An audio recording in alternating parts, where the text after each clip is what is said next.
Well, welcome to Uncomfortable Conversations. Isn't it ironic that this particular webinar was the only one I've ever had any technical difficulties on, but I'm super glad to see you, and I appreciate your showing up, and I appreciate your being here. This is such an important topic. You know, I hate as much as the next person uncomfortable conversations, but they're so important. It's what holds people back. So many people. It doesn't hold everybody back. You'll see that there's the people who are willing to say the things that need to be said are the people that move ahead professionally, and those that don't. So this is for you if you've been procrastinating and dreading any kind of conversations with people, if you hate being railroaded, if you're looking for clarity and confidence to continue with your career, and you need to have some conversations. So I'm going to be switching back between slides and the video. So right now I'm going to share my screen with some slides I made out. Like I said, I'll be going back and forth. So you'll see the pretty slides I made, and just here we go. And I want to thank Emily. She's my assistant. She's helping me. She's on the back end. And Liz over in Tahoe. All righty. What are we going to do here?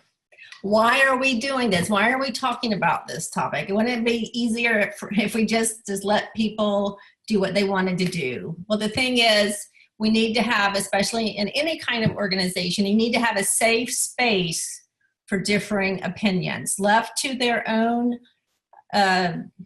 if somebody doesn't come in and set up parameters, it's going to be a certain people who I'll call them the talkers, the dominant talkers, the flaming extroverts that are going to dominate everything. And we need those people. They're very important to any organization, but they're not the only people that are important.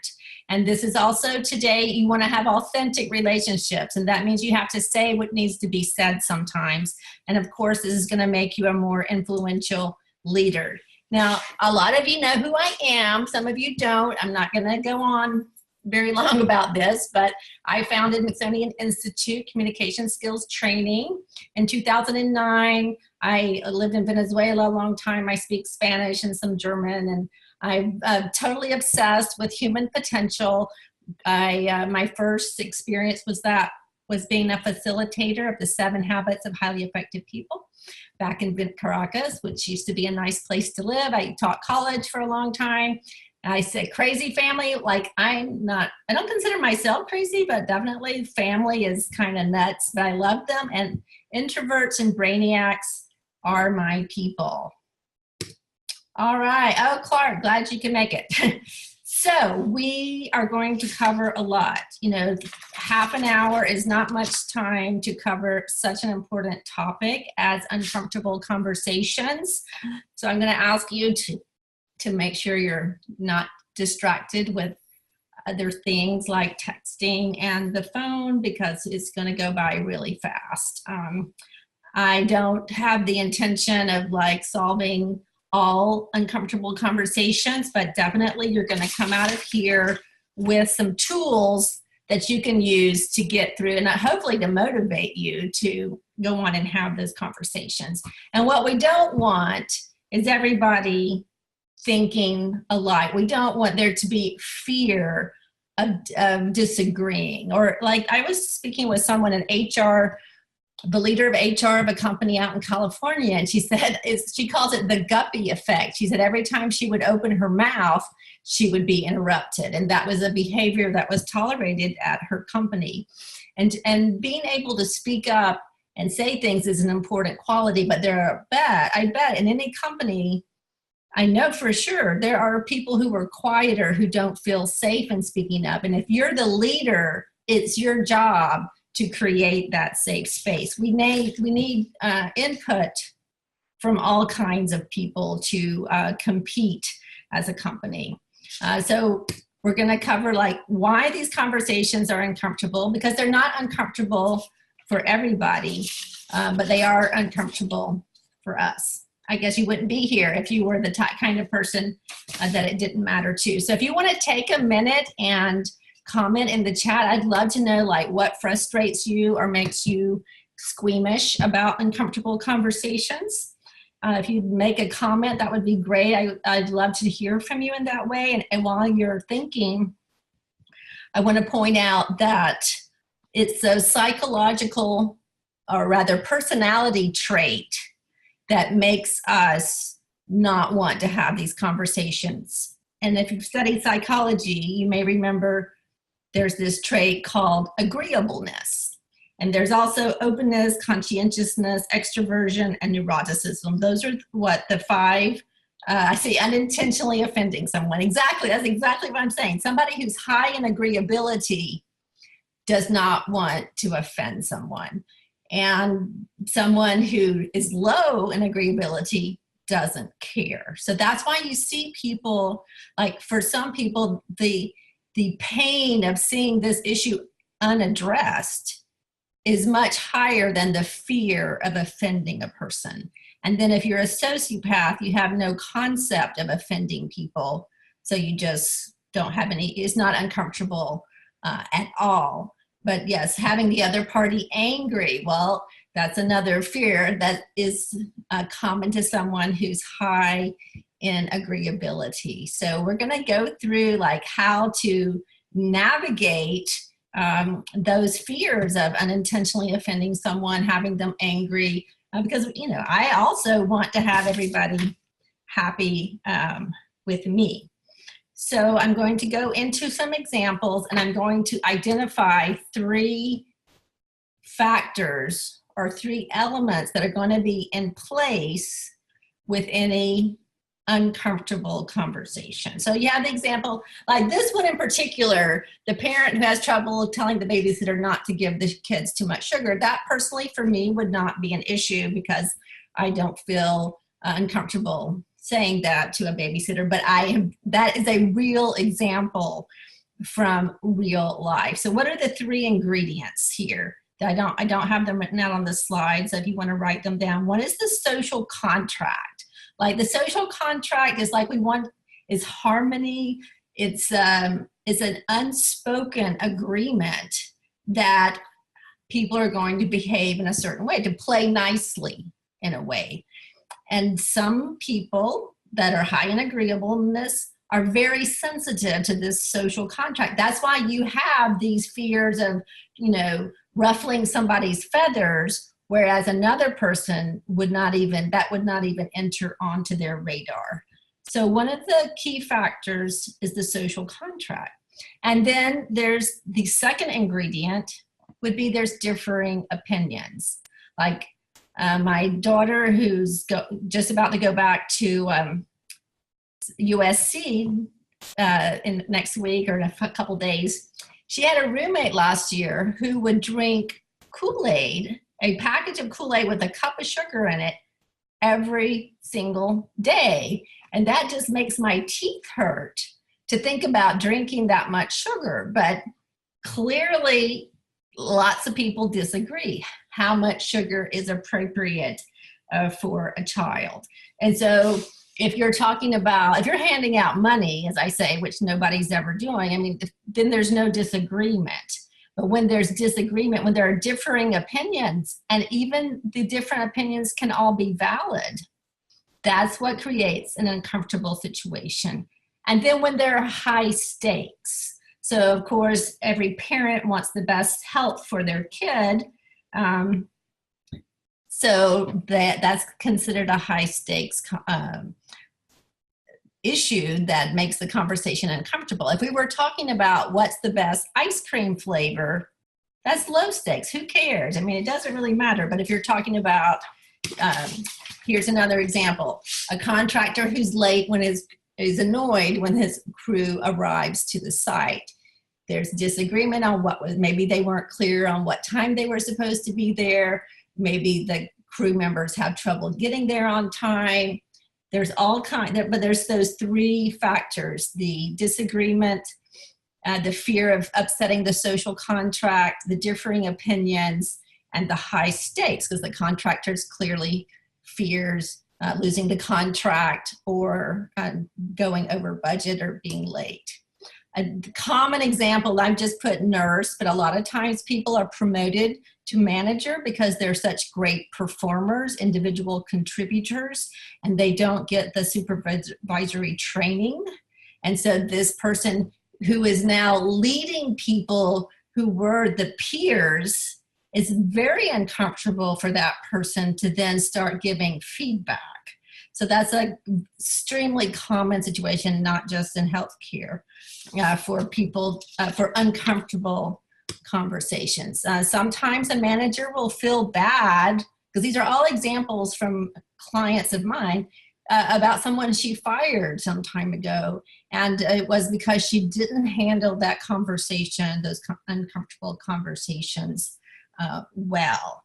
So there's basically 3 buckets of uncomfortable conversations. And again, you know, I'm talking about in the professional world. I will say that in my personal life, when I was young, I was absolutely I just refused to have uncomfortable conversations and paid consequence for that. But in the work world, there's 3 buckets of the uncomfortable conversations. And the first one would be guidance. Like, you as the leader, it is your job to be giving guidance to the people, helping them in their career paths according to their goals, because you're going to have some employees who are just there from 8 to 5. They're not extremely ambitious. It could be they're taking care of young children, sick people in the family, or just have like this these side activities that are really their passion. And then you have your people who are ambitious. And so the different kinds of employees, different kinds of goals need different kinds of guidance, but everybody needs guidance. They need direction, some more than others. Team building. So this is not career building, or is not one-on-one feedback like you would give your direct reports, but among your team members, you want to make sure you have the right people in the right seats. And it's been brought to my attention that in some teams, people like get out of their lanes and try to solve other members' issues instead of their own. So that's a situation where the leader of this team needs to have some conversations about how each person is performing the role that they have in that team. And then finally, the results. Is your organization meeting the results that they have set? Does your team meet its goals? You know, that's another area where you are the boss, and it is your job to have these uncomfortable conversations. And I will just make a side comment here. It's not about work, but about parents. My husband is a violinist, and he teaches kids, and just hearing his conversations, there's a lot of parents who don't want to have uncomfortable conversations with their kids. They think that their job is to be the child's friend. So if you're the boss, your job is not to be the friend. And that's, of course, the same as being the parent. You want to have a culture of open communication. And that's something that's so important. That's really the only way your company can maintain a high level of competitiveness. And it's the only way your company can innovate. But that means that you have to rein in the people who talk too much, and then you have to get feedback and get input from people who aren't speaking up. And since this webinar is really focused on preparing you, setting up the conversation for success, we're not actually going to go through the conversation, but just I really want to motivate you and encourage you to have those conversations. It's going to be good, even if your stomach hurts during the event. You will get used to that kind of confrontation or difficult conversation. But I will say that timing matters. You don't ever want to go into this kind of conversation, if you can, with low blood sugar when you're stress, I mean, everybody's stressed out, but you don't want other factors to play into your conversation to make you more upset or more sensitive than you would be ordinarily. The same with the people that you're talking to in the uncomfortable conversation. You want to be sensitive. Are you a morning person or an afternoon person? You know, it's just like when you were a kid and you had a bad report card and you had to catch mom on a good day. Well, it's the same principle, but it does make a difference. Like having a sensitive conversation right before lunch is probably not the best idea. So the first thing you want to do in preparing to have a successful conversation is to make sure you're super clear on your objective. And I have adopted the concept of the super objective.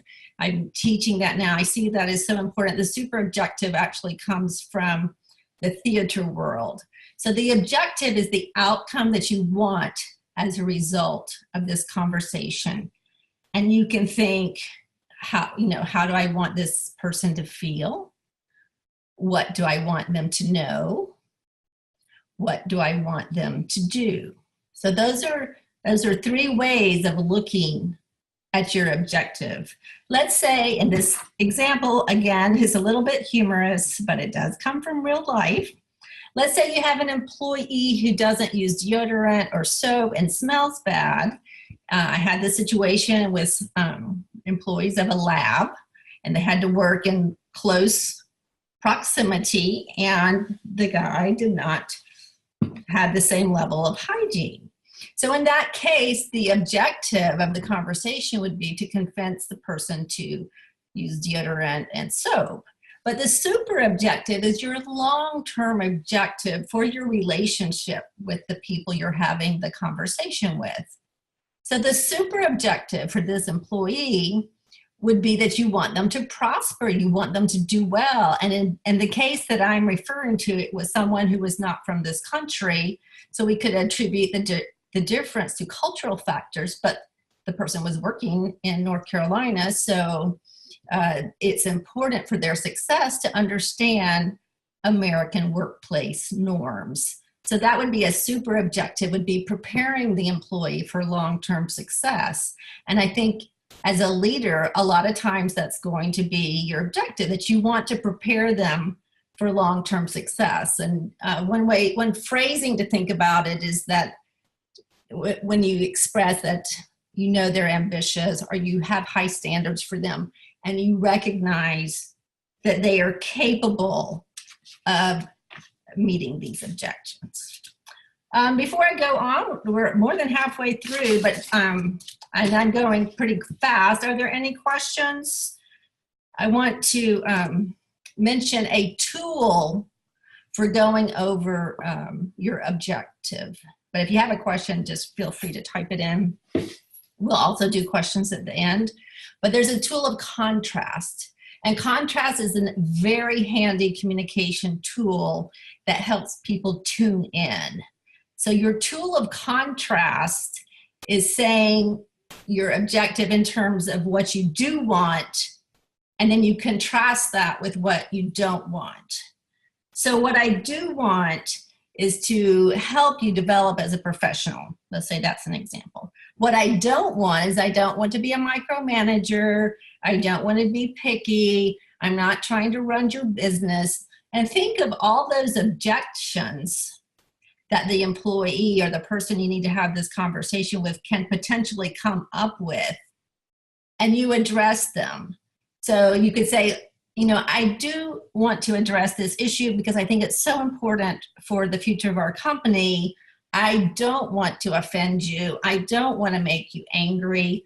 I don't want to come across as an ogress, but I just feel like I need to bring up this issue. So that's a great tool to help the person understand and to address those objections in their head right from the start. It's like a salesperson who addresses objections early on in making the sale.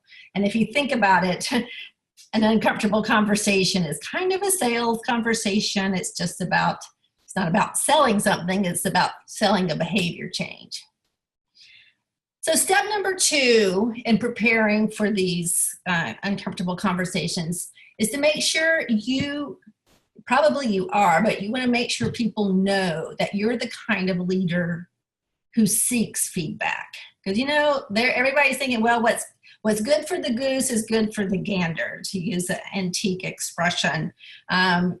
A lot of times people come to me and say, oh, I can't say, I'm too blunt and people don't like my feedback because I'm just too hard on people.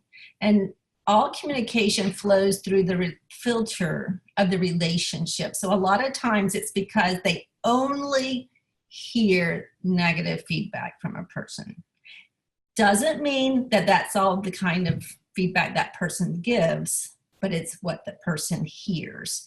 So one way to counterbalance that perception is to make sure people know that you also seek feedback on yourself. And it doesn't, I'm just going to use the situation of the team lead because that's the easiest example. You don't necessarily have to seek feedback from your reports, but you can let them know that you have received feedback from your boss or your spouse or some client and that you're working on it. Because that makes you more accessible and more humane, and you're setting the example, because we all have blind spots and we all have things that we can't see as well unless somebody points them out.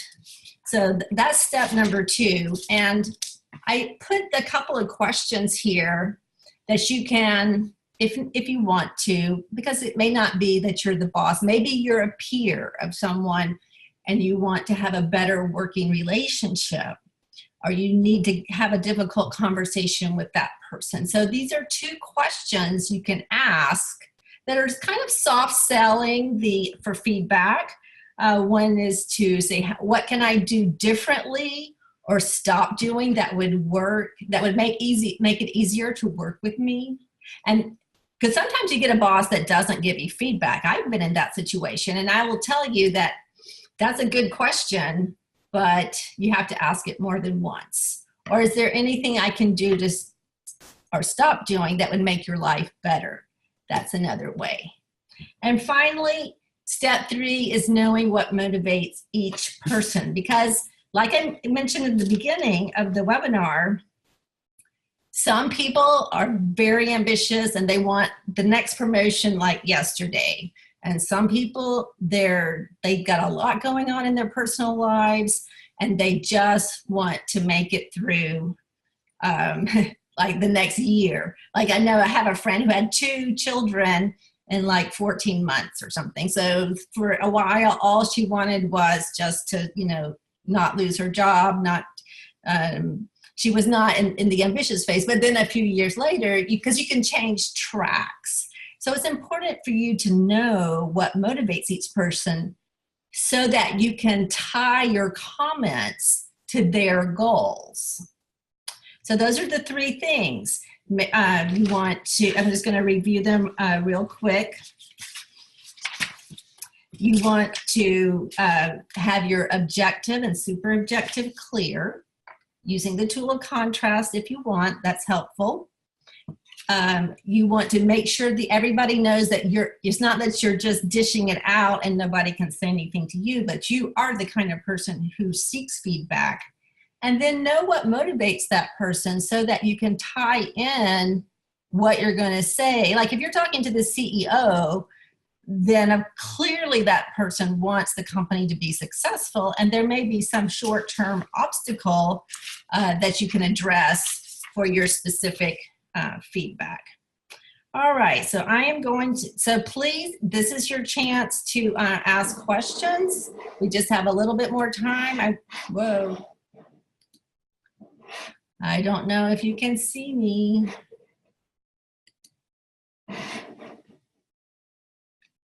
Can you see me?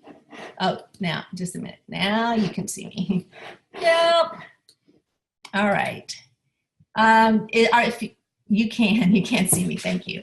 Are there any questions? I want you to know that these difficult conversations are something that that does get easier. And that's really something that I help people with in my private coaching. And I want you to know I used to only do 6-month coaching contracts, and now I have 3-month. It just includes 6 calls. So if anybody is interested in coaching through a particular phase of your career to get to the next level, or if you're in a reorg, which is kind of like all the time, I'm certainly willing and able and delighted to help anyone with coaching. That's really the big part of what I do with my private coaching clients, is helping them, like they have the situation coming up, and then doing what research to do and how to handle it, and just to get through it, because it really is a really important, I would say, a defining skill if for leadership, for being a thought leader or a company leader or an industry leader. I am not seeing any questions. Don't be afraid of offending me or making me mad. I will be happy to answer any questions. And I know that uncomfortable conversations are very context specific, but I hope that you are now feeling like a little bit better. One thing to realize is that even if you have an uncomfortable conversation with someone and it doesn't go the way you want, it's still, you're ahead. You're always going to be ahead when you say what needs to be said. And you can think about it like your super objective and your objective. So your objective is always going to be to win any particular conversation, to get your point across, to sell the behavior change that you're looking for. But even if you come across, somebody and the conversation doesn't play out the way you wanted, you're still ahead because you did it. And each one, it gets easier and easier. So it's a win-win for you. It really is. All right, no questions? Oh, well, I thank you all for attending this. We're going to send out a recording, and I hope you will come the next month. We're going to do have a guest from Rhode Island. We're going to have a webinar on executive image, about the image you have versus the image you want. So yes, thank you all for coming, and I hope to see you around, and have a good week. All righty, I'm going to end this. Bye-bye. Oh, thank you. Thank you, Susie. Thank you, Clark. Appreciate it.